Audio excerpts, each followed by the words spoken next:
800-452-1075. 800-452-1075. That's 800-452-1075. There's a new food show sheriff in town, Podna. Trey's Chowdown Podcast Live will feature celebrity chefs and pitmasters with celebrity mixologists with creative cocktail menus from distilleries statewide. We'll have farmers, ranchers, wildlife experts, fishermen, and more, all for the culinary world and the foodies. Live from the Spoony Studios on the iHeartRadio platform, Trey's Chowdown Podcast Live. I swear, man. The wonders of live radio, Trey. Yeah, I know. Here we are, back for another day of Trey's Chowdown Live on Spoony Radio. Going to have a good day today. All right, we're going to talk. We have a lot to talk about today, but I want to get down to hot topics first. We have a lot of interesting stuff to talk about. Next Saturday, August 31st, is National Bacon Day. I'm really excited about International Bacon Day. Actually, International Bacon Day. We've got talked to producers at Fox 4. We've got another episode of Trey's Chowdown Live over at Fox Studios. Got the best bacon dishes in the Dallas-Fort Worth area. Spent quite a bit of time eating bacon. Oh, boy, that was terrible. I'm telling you right now, that was absolutely terrible. Anyway, we got the best bacon dishes episode next Saturday live from the Fox studio in Dallas on Channel 4. So y'all can tune in and check us out. We love Fox over there. They've been with them 3 years now, and they done a lot of episodes with them, and they were one of our first to put us on TV, and really enjoyed being over there. All right, we also had this week, we had the new restaurant, the Dallas Toller Bar and Patio and Kitchen open up on Ross Avenue. It's a beautiful thing, kind of extension of people's backyards. People are really liking it. It's very colorful. They have a lot of live games, big live games. They have lots of TVs. They basically wanted it to be an extension of your backyard. There's a lot of people that live around in that area, and they kind of wanted it to be kind of a backyard feel. It's real vibrant, super colorful, and everybody needs to try to get out there and check it out. It's in Dallas on Toller Patio Bar and Kitchen. Also, Martin House Brewing Company released its new beer, and it's already sold out in a lot of places, but it's the Best Made Pickle Beer. I thought that was pretty neat. Best Made Pickle Beer. People just seem to love it. The reviews have been phenomenal. I have not had a chance to get it yet. I've been way too busy. They released it. They launched it last week, and it's just been absolutely crazy time. We've been too busy. Anyway, check it out. You can Google it or go to Martin House Brewing, their website or their Facebook, and you'll see it. It's actually really neat. The can and all the marketing material is Best Made Pickles. It's a neat deal. Burger King has this blew me away. This blew me away, and I'm gonna have to try it because I got to see for myself. For everybody who loves food, Burger King has a new hamburger, a new Whopper called the Impossible Whopper. The Impossible Whopper. It's 0% beef, but 100% Whopper. 0% beef, but 100% Whopper, and I don't know how. It's made of all vegetable products. It's made of soy, potato protein, coconut, and sunflower oil, and it's actually grilled and cooked like a regular Whopper in the flame broiler. I don't know. It's Impossible Burgers, the name of the company that produces that for them. I think there's Beyond Meat and Impossible Burger. Yeah. I've had them both at the NRA show in Chicago. They're actually not bad. One of them, inside the little pockets of vegetable protein, they put beet juice in there so it bleeds like a burger. Oh, my gosh. It's the most ridiculous thing, but tastes good. I'll be the judge of that. Well, the sliders I had at the NRA show were good. Oh, okay. Yeah. Anyway, it all launched last week in national news, and it's going to be at various Burger Kings around the country, and I'm kind of excited to try it. Meek for Dallas, some more Dallas news. Meek Cocina reopened its Highland Park location. They spent some time remodeling and ran behind, but it opened up. It's opening up this weekend. They did a lot of renovations. We were over there. We drove over there last weekend to go check it out, take pictures and eat, but they had not opened yet. They were behind on their scheduling, as usual, when it comes to restaurants. So it's going to be open. this weekend. You ought to go check it out. They've got that big patio there on top, overlooking the village there in Highland Park.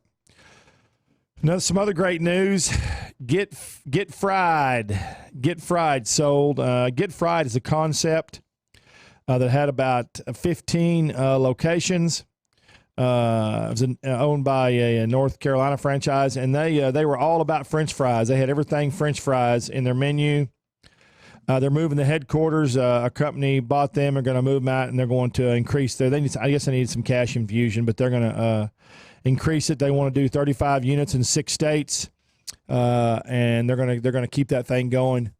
I guess their big thing is chili fries. I have not had a chance to eat at it yet, but it's exciting to me to see that an actual restaurant that deals with nothing but French fries can actually get to that many units. So there's hope for the French fries. People said they've been trying to kill them off, but there's hope for the French fries. You got to love French fries. I'm in love with French fries and tater tots and anything potato, actually. James Beard Foundation has a new program nationally. Boston, Chicago, Denver, Dallas, Houston, Louisville, Miami, Minneapolis, and Nashville. This is a great deal. It's called Taste America.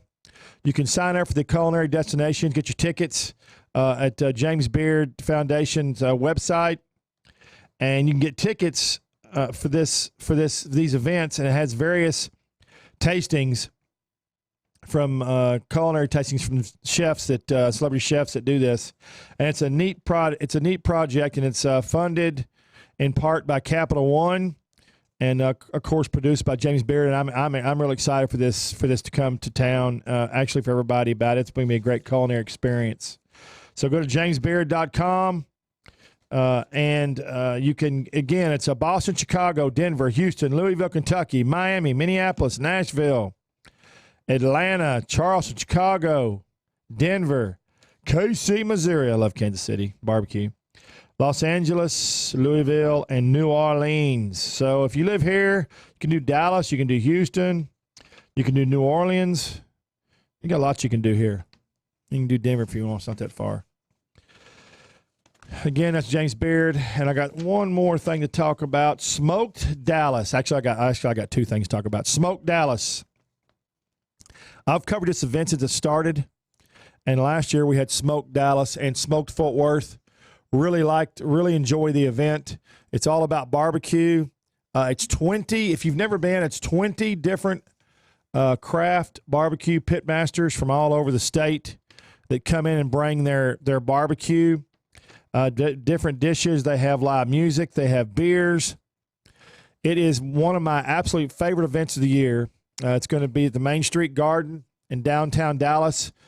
I didn't see any. It's the 6th annual. I didn't see any plans for one in Fort Worth this year, but it was packed. The one in Fort Worth last year. They're always packed. Got to get your tickets early. Oh, look at there. They got Matt Pittman on the front of this thing. Anyway, you need to get your tickets early. It's going to be a heck of a show. I love Smoked. I had a great time at that event the last 6 years. And this year we've got Bodacious Barbecue from Longview, Cadillac Barbecue from Dallas. They're my number 1 pick of the year this year for 2019, Cadillac Barbecue, and last year as well. We got Eva Mae's Pit Barbecue. We got Ferris Wheeler's Pit Barbecue from Dallas. If you've never had Ferris Wheeler's, it's awesome stuff. We got Heim Barbecue from Fort Worth, Travis and Emma Heim. We got Hutchins Barbecue from McKinney. They're also on my list. They're great. We got Hurtado Barbecue, which is Brandon Hurtado. Hurtada. Anyway, it's just and we got Lockhart Smokehouse. We got Louis Miller. We got Meat Church from Waxahachie. That's Matt Pittman. We got Panther City, the new boys at Panther City, who are really making a role in the barbecue business. They got great stuff. They're opening up their new location now. It looks like it's about halfway through, maybe a little bit more being finished over there on the Arts District in Fort Worth. Got Smith Family Barbecue. We got Smoke Sessions, Chad out of Royce City.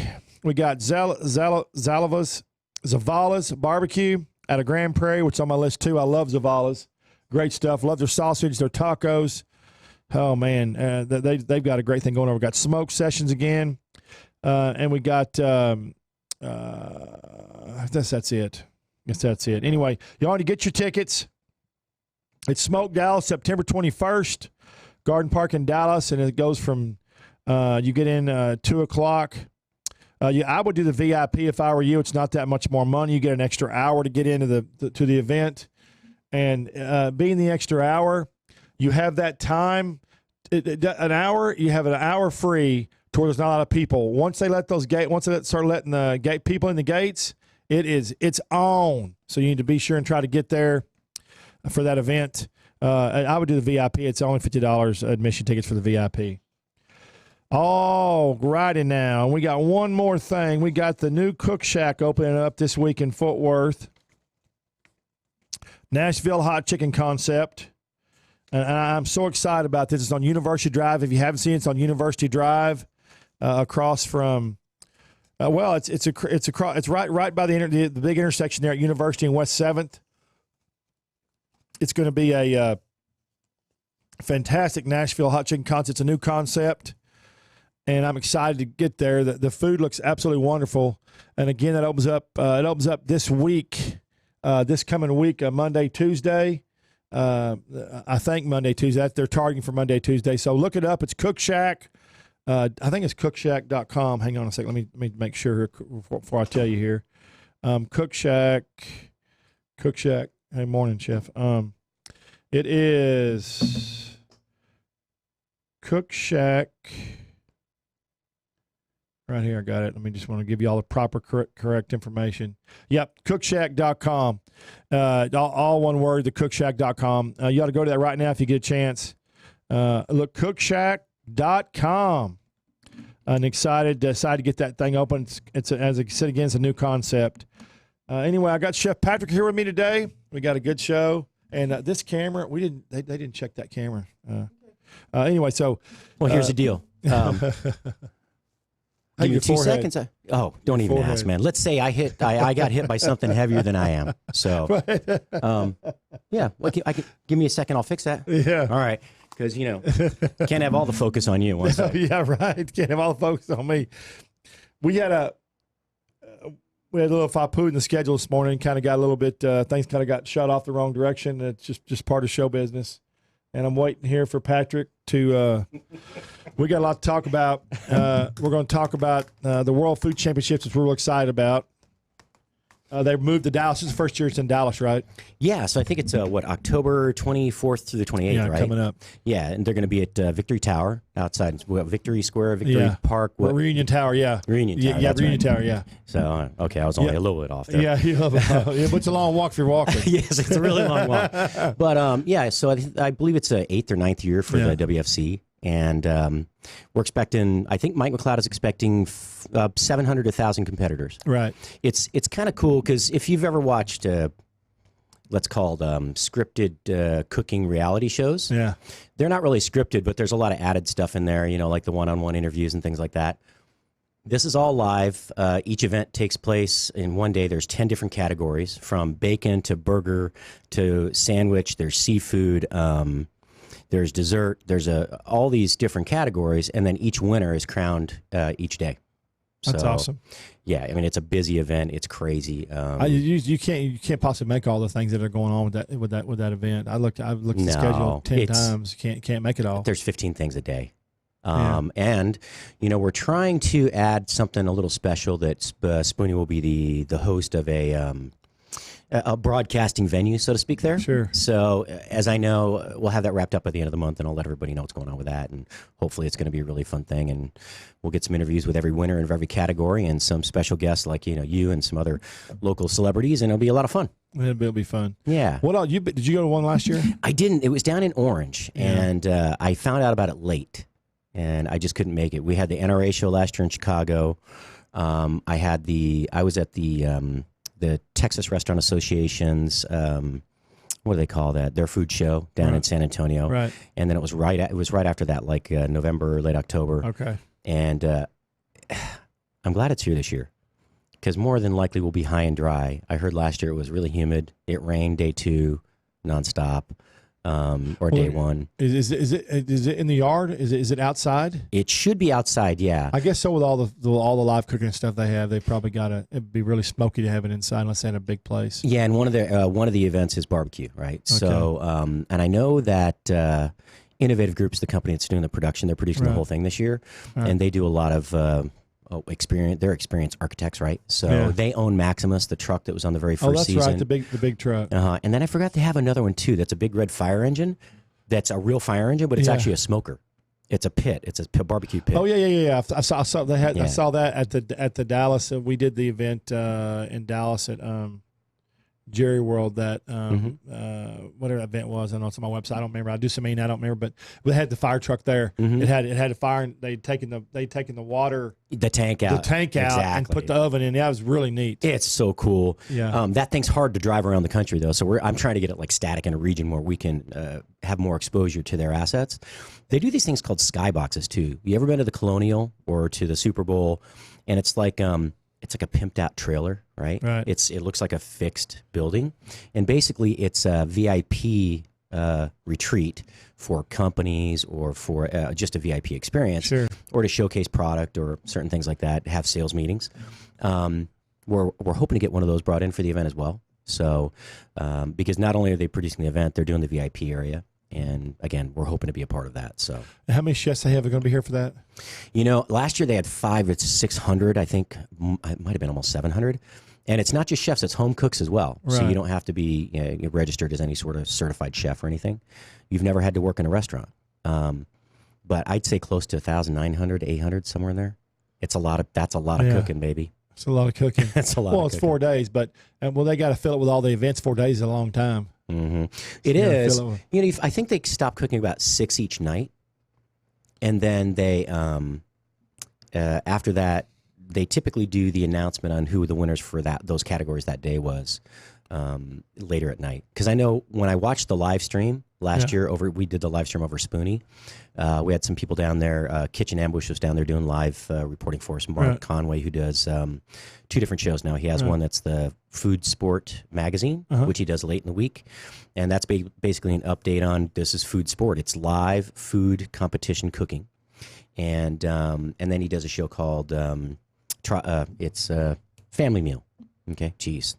I've only had about 16,000 family meals at home and 16,000 family meals in a restaurant. So, but he was down there last year and did a lot of live reporting, and we're looking forward to kind of getting the same coverage this year. Let's talk about this Impossible Whopper. Yeah, yes. So you tried it. They were serving sliders at what show was that? Yeah, so the National Restaurant Association's 100th anniversary show. I didn't make the show. There's just so much I can't get to everything anymore. I'm only one guy, so. Yeah, I understand. So you went. So were they giving them out as trials? Yeah. So there are 2 big guys, and the Impossible Burger, that company, I think was the first to market. Okay. And they've been hitting home runs ever since. As a matter of fact, it's such a hit that I don't know if that company or the other company is doing that burger. Is doing it, but. What do you call it? Chick-fil-A is now going to have a mock chicken burger. Okay. Now they used to do that with what's called it's called seitan, right? Yeah. Seitan, not Satan. No, it's seitan. Seitan. Yeah. It's seitan was a ball of gluten, and you kind of boil it like mozzarella cheese and make fresh mozzarella. And then once it cools, you cut it into basically slabs, and then you peel it. Half an inch thick, and it looks like it strings up like chicken, like the chicken proteins do, the tissue, and you could bread it and fry it like sesame fried chicken. It was really good. Now all of a sudden, fast forward 15 years, everybody's allergic to gluten. Yeah, I really think it's chemicals on the the wheat when you kill it. That's what I think. And I'm not blaming. This is not against any particular company. I'm not indemnifying anybody or damning anybody. But yeah, all of a sudden there's this allergy to gluten. So I'm curious what vegetable protein they're going to use for their chicken products. Yeah, that'd be nice. So when you saw it, what'd you think? Did you have a preconceived notion? Because here's my deal: if you're letting somebody try something like that, you don't want to tell them what it is, because then all of a sudden they have a preconceived notion. It's just like getting people to eat fish. A lot of people won't eat fish if they know what it is, but if you make it in a dish and let them try it, they're going to, 9 times out of 10, they like it. You just call it scrod, dude. Whatever. But you know what I mean? It's just people are just preconceived notions about food or dishes, no matter what it is. So and you talk about passion, right? Yeah. All the time. I hear you say it every single interview. Yeah. And I love it because that's really, there's only one reason to, folks, if you're watching or listening, there's only a couple reasons that you do this. There's 2. Passion for what you do, or you're a masochist and you like the abuse, right? And I'm not saying anything bad. Yeah, been 30 plus years, right? Yeah. I'm not saying anything bad about the industry, but it's very difficult, and it's a choice because for the amount of time and effort and skill that you have to acquire, expend for all of that. Sure. The return for most chefs. We don't get paid as much as you might think. Now, a few of us have been really lucky and done really well, or have learned how to, get exposure other ways to, help. Well, most chefs do get exposure other ways. The celebrity chefs now, it's not just, they're not making the money from cooking or being a chef. They're making the money from other things. They are. When you look at Nobu's worth $250 million or whatever, right? Something like that. I think the richest celebrity chef, the highest value is Jamie Oliver, $600 million. Yeah. I think second is. Gordon Ramsay, right? 450, 500 million, whatever it is. Okay. One potato. Yeah, exactly. Well, I'm telling you what, their restaurants don't make a lot of money because Jamie Oliver just closed like 5 restaurants, right? And they all lost money, and he owes vendors millions of dollars. Jamie's a great chef, and the business organization made some mistakes. They had really high rent properties, but he made all the money from endorsements, products, but you cookbooks. know as well as I do, restaurants open and they close, depend on now more than ever. Yeah, because areas go in, they go out. It's trendy, it's not trendy. The location's about. They change the road on the location. They got restaurants. Construction kills restaurants faster than anything. Anything. Right away in access. That's what they've had to someone. That's what's going on in Uptown. It's really tough. Last year, it's bad. You mentioned that with I forgot who was here that day. You talked about every 3-4 years, chefs close restaurant and change location or the concept, right? Right, you have to reinvent yourself. The maximum is 5. Mm-hmm. Yeah, pretty much. Unless it's like a cafe diner. Something that's or Joe T. Garcia's. Yeah, well, how long they been running, man? A long time. Yeah, a long time. Back to the Impossible Burger. You switch gears on me. Yeah. So I didn't mean to get. You can say you can. Hey, here's the thing. We can make the mistake once, right? Because SCC ain't listening yet. But no, that was funny. So you said okay. So you tried them. Seriously, what it tastes like? What's the flavor profile? Beef. Really? It's not as okay. They put a beef bouillon in there. They got to have some kind of something for flavor. Got to be. Oh yeah, because I see the list here, and the list it doesn't. Soy protein is number 1, right? Okay, here's another thing: people don't eat soy anymore. So it's soy and wheat protein, which is a little gluten, but there's a lot of additives in there. When you look at the main, they're giving you the main hard components. The ingredients, the main composition ingredients, Yeah, they're not giving you the liquid flavorings. They're not going to because do you think proprietary where they can't somebody? No, okay. No, it'll be. Do you have the actual label? No, I don't have the label. Okay, we can look it up online. But there's a bunch of stuff in there that you'd say as a vegan or a vegetarian. The thing is, they're not targeting a vegan market. Vegan market, they don't even eat honey, right? Because it's produced by a insect. Yeah. Right. They're targeting the person who's trying to lower their meat consumption, their actual animal protein consumption. Yeah. So that's their major market. Because I did a little study on this. I kind of informed myself on that because I thought it's an incredible product. I mean, it's crazy. I know. Did I already? Damn. No, but no. I was going to say, listen. This is Texas. Mm-hmm. Here we're getting off track again. We're going to get off track. Mm-hmm. This is Texas. I can't imagine it. But it ain't what's for dinner. I know, but I also too, Texas had such an influx of people from the West, California, and the North, New York, and it might sell, but it's not going to ever be. It's not ever going to be. And they probably don't want that. No. As a menu, they probably just want a certain percentage of sales. They've got to figure out what's going to make them work and what's not. Yeah, but then who is it? Your very first guest. Blaine. Yeah, great chef Blaine. Okay, look, he's got a vegetarian menu. Changes 5, 6 multi-course menu, and that's 30% of sales every night. And they're not 30% of Dallas Fort Worth is not vegan, not even vegetarian. No, I know. But I find that interesting. It's also a new order beef afterwards to try. Hello, yeah, exactly. Yeah, exactly. And they split a bunch of different stuff, but I just find it interesting. Well, we're gonna go to commercial here in a minute because we're capitalist and people have to pay bills. As you know, we got to pay bills. We aren't going to get into the business aspect. Not today. No. But after we get back from our break, we're gonna talk some more about that. Bye.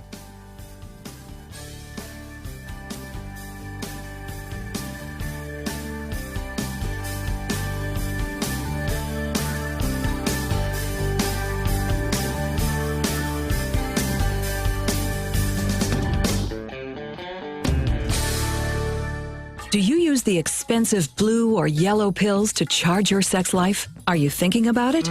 What if we can promise you the same results for less than $3 a pill? If you're paying $20 a pill for the other pills, you're getting taken to the cleaners. Our pills deliver the exact same results for less than $3. You'll save more than $16 a pill for the same results. And right now, radio callers will get 44 blue or yellow pills for $120 with free discreet shipping. You can save more than $700 off pharmacy prices. Charge your sex life now and save a ton of money. Call now and get your 44 pills and save over $700 and qualify for free shipping. Stop overpaying and call right now. 800-218-6473. 800-218-6473. 800-218-6473. That's 800-218-6473. Never Forgotten Apparel is more than just a premium women's and men's clothing line. It's a movement to remind us to wear American-made and serve those who serve us. Our heroes. Never Forgotten Apparel gives 20% of their total sales to nonprofits that support homeless veterans and off-duty firefighters, and 50% to individual veterans and firefighters in need nationwide. Check out neverforgottenapparel.com and get 15% off your purchase. Are you tired of high cable TV rates? Sign up for Dish today and get a $500 bonus offer while supplies last. Plus, lock in your price for 2 years guaranteed. Call All American Dish, your Dish authorized retailer now. 800-570-6630. 800-570-6630. That's 800-570-6630. Offers require credit qualification, 24-month commitment, early termination fee, and e-auto pay. Restrictions apply. Call for details.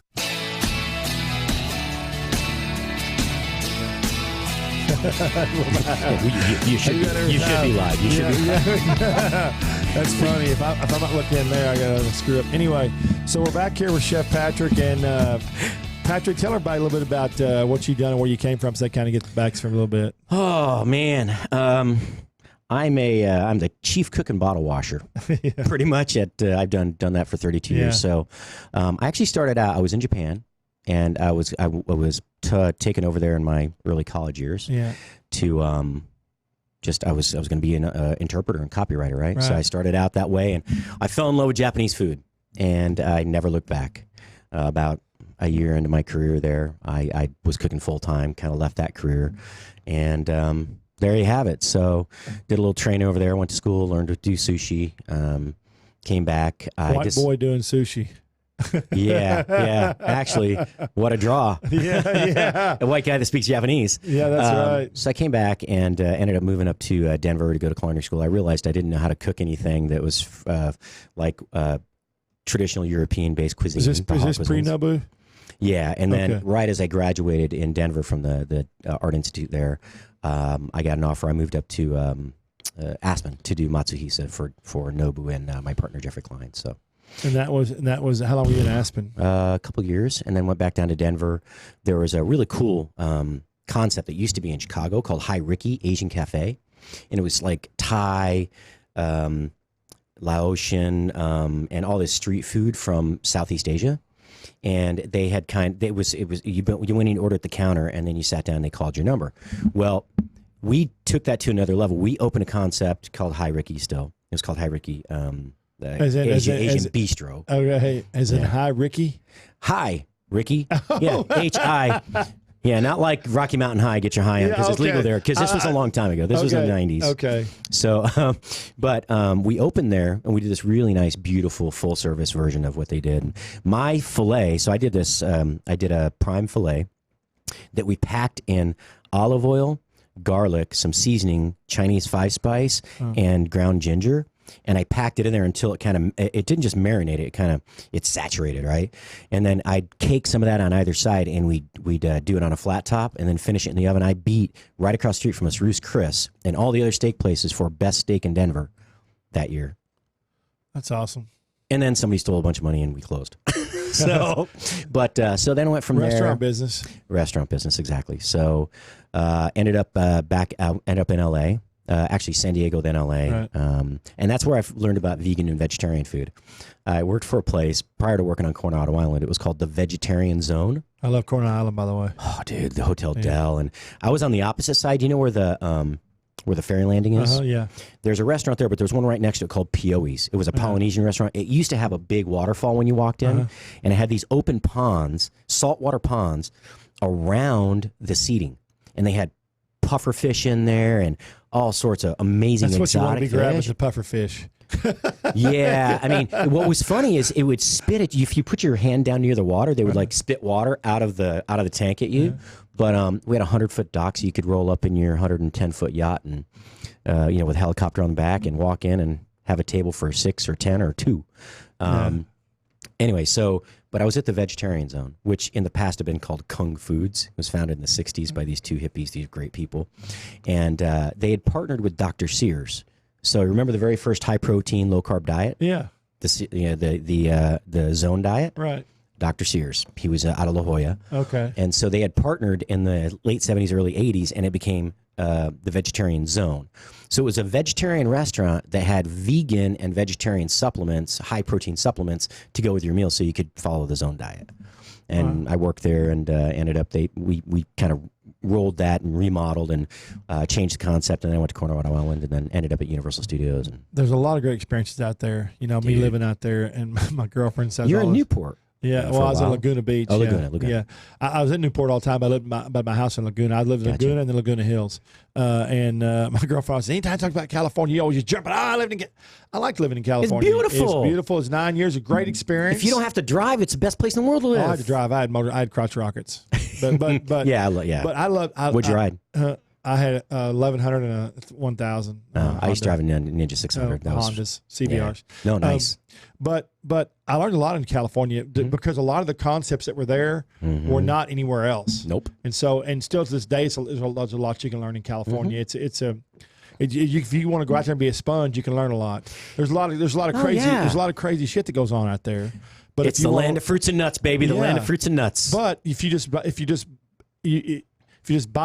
bypass all that and just go out there and look at all the different concepts and the food and the drinks and the shops and everything, even the clothes, anything, it's just a neat place to be. Yeah, and so on a food note, right? We had celebrity chefs, but they were TV celebrities. Julia Childs, they weren't James celebrity Beard. chefs like they are now. James Beard was the first one, right? And then you had Justin Wilson. Right. I guarantee. And you had, a few. He was awesome. Yeah. He wasn't even a chef. Yeah. The guy was a traveling salesman who was an engineer. I guarantee. He's a smart guy. Yeah, he was. And then you had like Jacques Pepin, right? And Jacques and Julia was my favorite show. But you had your first rock star chef, came from California, Wolfgang Puck, right? And from that came a plethora of other people. Sure. But if you look at all the famous chefs that have come from every area of the United States, at least up until about 10 years ago, Jeremiah Towers, Alice Waters with Chez Panisse, the first person to ever do like only food served within 50 to 60 miles of your location, hyper local. Right. 35 years ago, right? So it's the birthplace of so many inventive, ingenious, delectable. Well, what they did was they blazed a trail, and they've kind of made a handbook, because now a young chef that's very young and just getting into it can be a celebrity in 2, 3, 4, 5 years if they do it right. If they do it right, without any trouble at all. So they laid if you have some talent. They laid that. Yeah, that's what I mean. You got to have talent. They laid that groundwork down. They did, and they showed people how to do it. And you can look back and look at everything they did and the streets and avenues they laid down and what they took and what they didn't take. And you can, if you pay attention and you watch and you learn from that, then you can become one real quick. No, absolutely. And so, Alice Waters. So there's some chef that became famous not from TV exposure, like Alice Waters, for instance. She was just groundbreaking. Yeah. But she had cookbooks and things, but she wasn't really a TV star. Nancy Silverton of La Brea Bakery, right? The Mozza Group. Joe Bastianich, Lydia Bastianich, Lydia's Kitchen. Joe Bastianich, he's the handsome little Italian svelte guy that's on MasterChef and MasterChef Junior. Right. Yeah, he's cool. And Italia. I like his comments. He makes some funny comments. He is, isn't he? He's a great personality. Yeah. And they're also involved in the... that's what you got to have, too. You got to have personality. Well, I'm sorry, I'm more like Droopy Dog. And, no, but if you're going to be a celebrity chef, you got to have a personality. If you're going to do anything that engages in the public or sales, you got to have a personality. I know that's right. Dude, you change glasses more than I change socks. Just joking. You got some nice specs, gotta have something man. that pops, baby. Man, you got those light blue or green ones. I was looking at those thinking, man, I wonder if my lenses fit in there. I got some new white ones that I get about 10 comments a night on. I mean, it's like, dude, man, I can't see him with the big white glasses. It's going to be my trademark, man. So I was a private chef for a while. A couple of times. In L.A., I was for a big guy who made his money in media. Actually, it doesn't really matter what company it was. I've said his name on the air. But there's a guy in Houston, right? And we'll just call him Mr. K. And, his net worth was quite substantial. Yeah. And he lived in the penthouse of... you know where Meekum Fountain is down there, right? Yes. Okay. Next to it, there was the Warwick Hotel, which is now the Hotel Zaza, right? Right. I haven't seen that New Warwick. I haven't seen Zaza. Yeah, but anyway, there's a big tower that kind of looks like an H, but with it sealed on the top, and that's called the Meekum Tower. Right. And he lived in the penthouse up there. Okay. It was one guy in this like 7,000 square foot penthouse, and he wore these. He had the coolest glasses I've ever seen. I always wanted to like ask him where he got them, but I didn't. I just stood in the kitchen 12 hours a day waiting for him to ask for food. That was the first time I really cared about any of his glasses. Like, this guy's like 74 years old, and these or 78, and I was like, dude, you're so stylish, man. That's like, he was like a rock star. Yeah. That nobody. You got to hunt for glasses, man. I spend months and months and months hunting for glasses. I mean, I'm talking about. I'm talking about. I have been.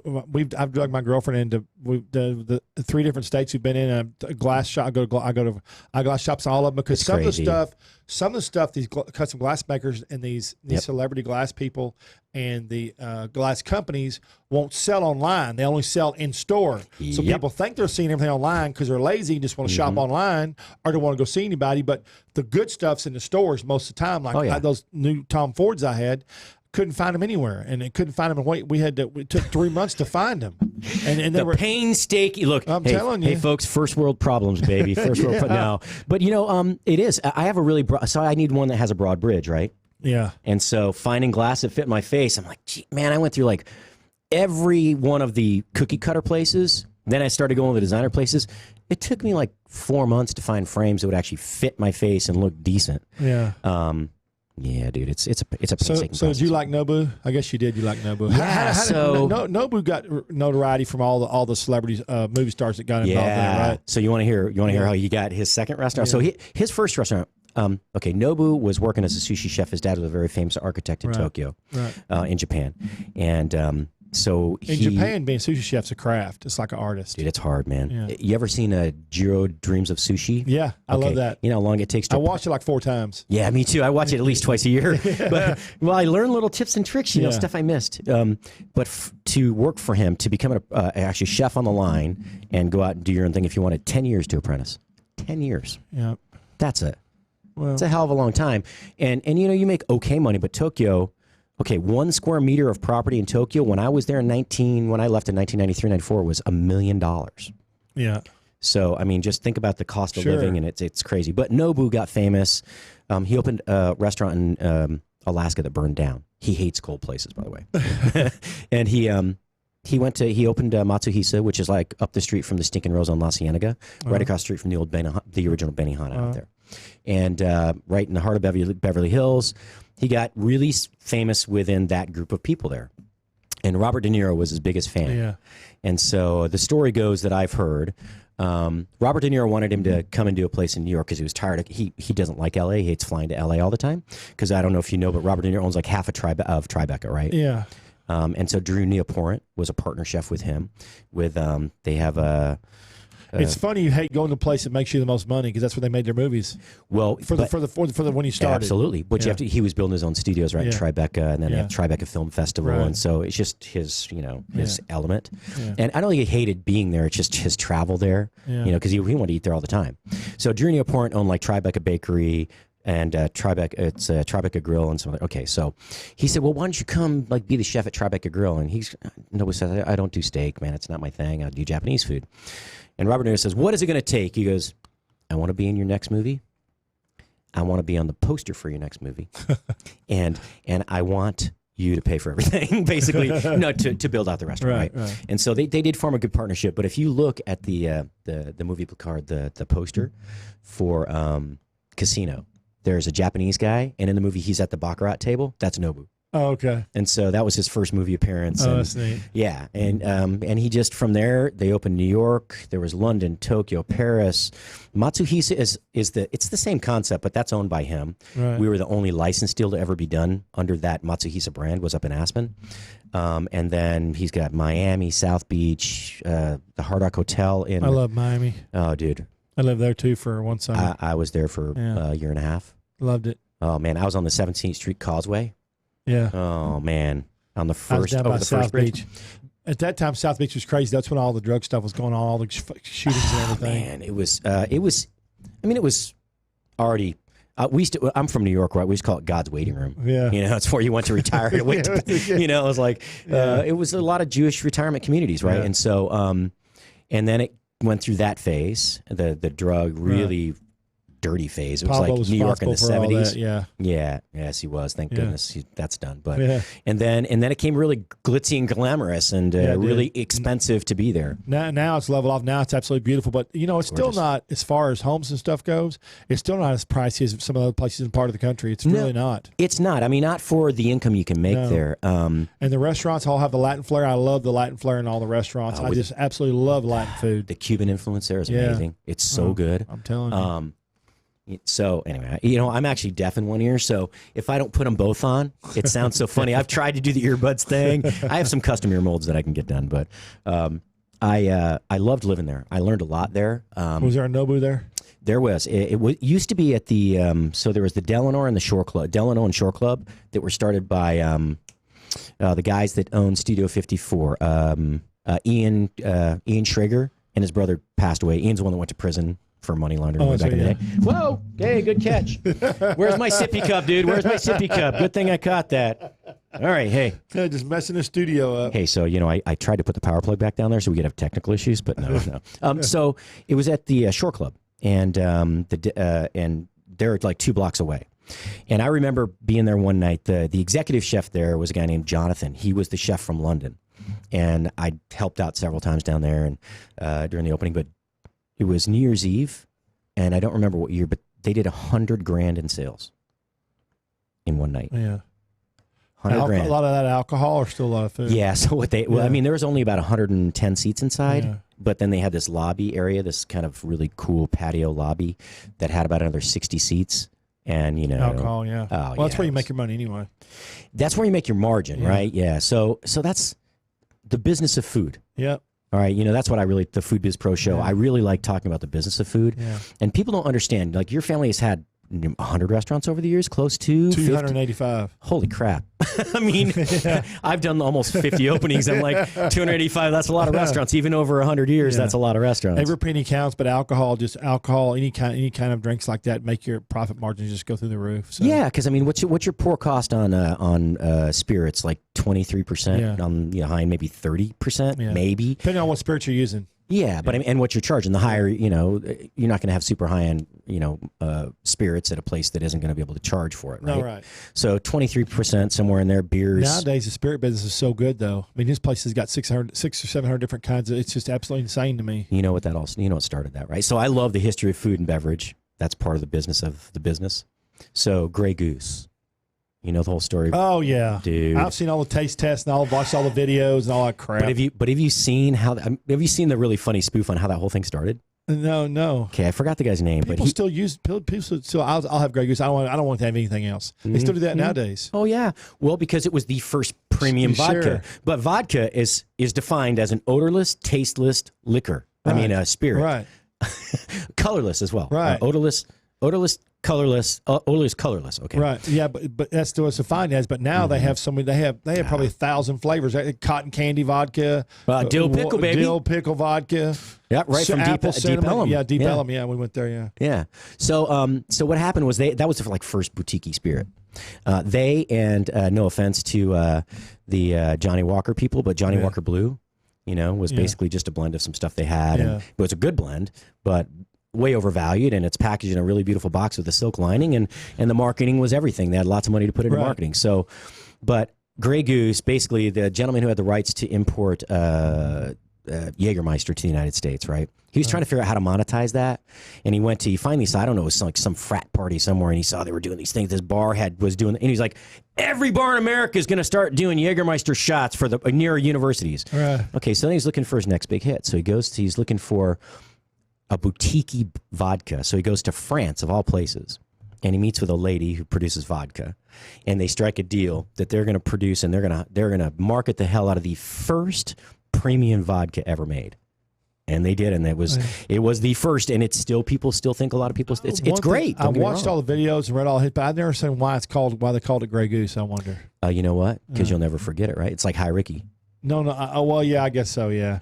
All I can tell you is my friends that have a band from high school still, from when I was in high school in Arizona in the 80s, they've had lots of iterations. Now they're called Fat Gray Cat because they're all old, fat, and gray. Yeah. So I don't know. Maybe they had an old Grey Goose on the. But it's interesting how that whole boutique spirits industry has developed because it's really affected Texas. Sure, it has. We have we have the number one. We're the state with the number one most distilleries, craft distilleries in it. Crazy. Right now. Yeah. That's crazy. That's and nice. The breweries around here are insane. I know. I just did my story on the best breweries. I know, dude. How do I get involved in this stuff, man? We don't have enough contact outside of the show for me to. You have invited me to a couple events I couldn't go to, and I'm busy all the time. I run from on some weekends. On some weekends, we'll go to 5 different events in one day. Okay, but here's the thing: people don't know you still help run the ranch. I mean, I called you one day. You're like, I'll call you in a couple hours, man. I'm running cattle over to Oklahoma, and I'm like, I don't know where you go. That's where I was going. Yeah, and I'm like. They go, but I'll be back in like 6 hours. I'm like, what? I mean, you are probably, a lot of people are busy by, because they're just, you are busy by choice because you have such a, back to passion. Yeah. See, I'm doing the interview now, aren't I? Yeah. It's become, and not an obsession, but you have a desire to succeed like no one I've ever seen, I'm telling you. Well, when I started, I didn't want to be just a food blogger. That's why I started the website, and that's why I do all the stuff for the news medias. And you do a ton because I wanted to be an everything brand. That's why that's why we review drinks, why we do distilleries, why we why we got the chef program, why we did this program.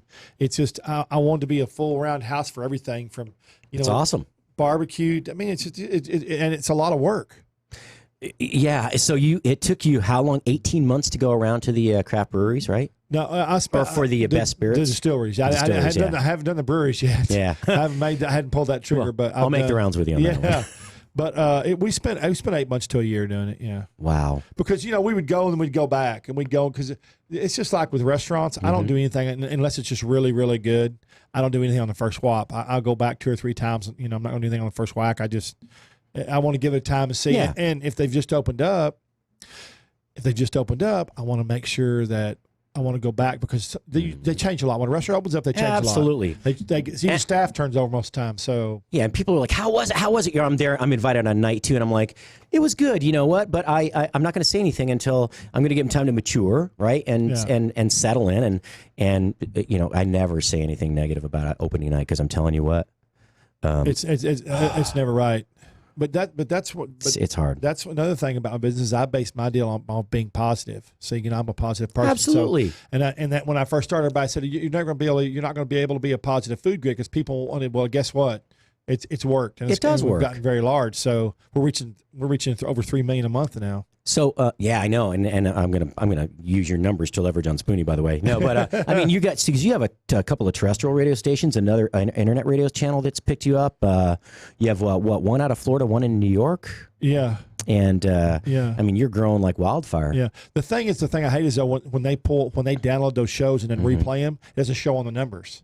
So it kind of sucks because when they download that show or they replay it on their terrestrial stuff, and they replay on their radio on Sundays or Mondays, it doesn't show on our number, our listing base. Well, what I do for that, and I'd recommend as a business and restaurant and whatever consultant, two things. A, you can buy on terrestrial. There's like a rating for that market. Yeah. And you can pay for it, but that channel will have the ratings. They'll tell you you're 2 or 3.1. Well, they tell me how many people listen to it, but that doesn't equate to the actual numbers that I look at. So it's just one of those things. No, so you'll have to add that to whatever you have on top. I know it's tedious work. Yeah. And then on the internet side, I'd say, hey, you need to give me monthly numbers, and because I'm sure it's through their app, so they tell who's listening, what time, what their ISP address is, so they know what the demographic is and location. And yes, folks, the boring business of business, but it's never dull here on live radio. Let me tell you, live radio /video, because Trey.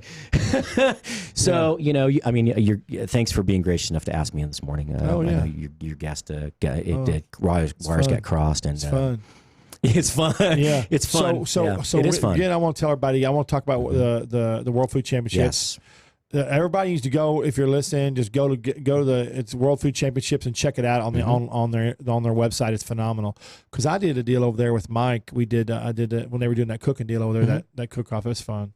But, and so there's a bigger This is 2,000 events that leads up to this. Right. They had the Caribbean Food Cook-Off, which is now a part of the World Food Championships in Puerto Rico, and they were highlighting a bunch of business opportunities, farming, rebuilding, things like that. A lot of American chefs went there from the Gulf Coast to try and win categories there and get a golden ticket into the final event. So what happens is there's 2,000 events right now, or maybe 3,000, that you either have local, regional, or golden ticket events. So if it's a local event that's small, typically you have to win that one, qualify for a larger event, win that one, then you can move up to be qualified to go to the championship.